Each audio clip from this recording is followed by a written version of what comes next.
Mixie ஜாரில் கொஞ்சமாக watermelon சேர்த்துருக்கேன். இதில் இப்போது இஞ்சியை குட்டி குட்டியாக கட் பண்ணி கொஞ்சமாக சேர்த்துக்கோங்க. இப்போ இதை அரைச்சி எடுத்துடலாம். அரைச்சி எடுத்துட்டோம். இப்போது இந்த மாதிரி ஒரு சின்ன கிளாஸும் ஒரு பெரிய கிளாஸும் எடுத்து வச்சுக்கோங்க. சின்ன கிளாஸில் ஃபஸ்ட்டு ஜூஸ் கொஞ்சம் சேர்த்துக்கலாம்.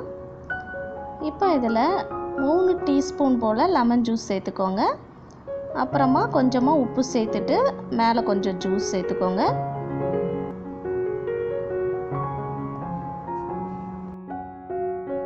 மிக்ஸி ஜாரில் கொஞ்சமாக புதினா இலை சேர்த்துருக்கேன். இதில் ஒரு பச்சை மிளகாய் சேர்த்துக்கோங்க. இப்போ இதில் கொஞ்சமாக இஞ்சி கட் பண்ணி சேர்த்துக்கோங்க. கொஞ்சமாக தண்ணி சேர்த்து இதை நம்ம அரைச்சி எடுத்துடலாம். அரைச்சி எடுத்துட்டோம். இப்போ இதில் கொஞ்சமாக நம்ம அரைச்சி எடுத்ததை சேர்த்துடலாம்.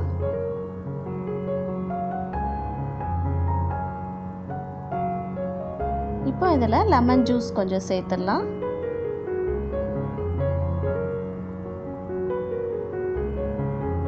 கொஞ்சமாக தண்ணி சேர்த்துக்கோங்க.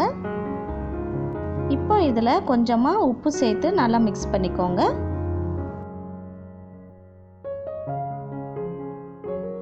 மிக்ஸி ஜாரில் கொஞ்சமாக கிரேப்ஸ் சேர்த்துருக்கேன். இப்போ இதில் கொஞ்சமாக இஞ்சி கட் பண்ணி சேர்த்துக்கோங்க. இதை அரைச்சி எடுத்துடலாம். அரைச்சி எடுத்துட்டோம். இப்போ இதில் கொஞ்சமாக நம்ம அரைச்சி எடுத்ததை சேர்த்துடலாம்.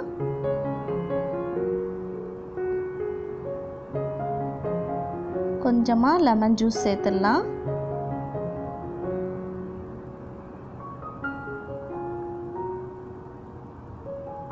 தேவையான அளவு உப்பு,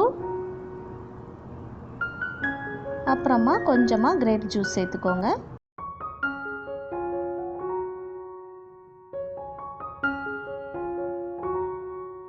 மிக்ஸி ஜாரில் ஒரு ஆரஞ்சு எடுத்திருக்கேன். இதில் கொஞ்சமாக இஞ்சி கட் பண்ணி சேர்த்துக்கோங்க. இதை அரைச்சி எடுத்துடலாம். அரைச்சி எடுத்துட்டோம்.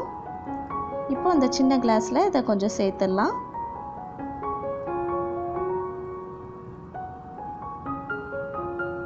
இப்போ இதில் கொஞ்சமாக லெமன் ஜூஸ் சேர்த்துக்கோங்க.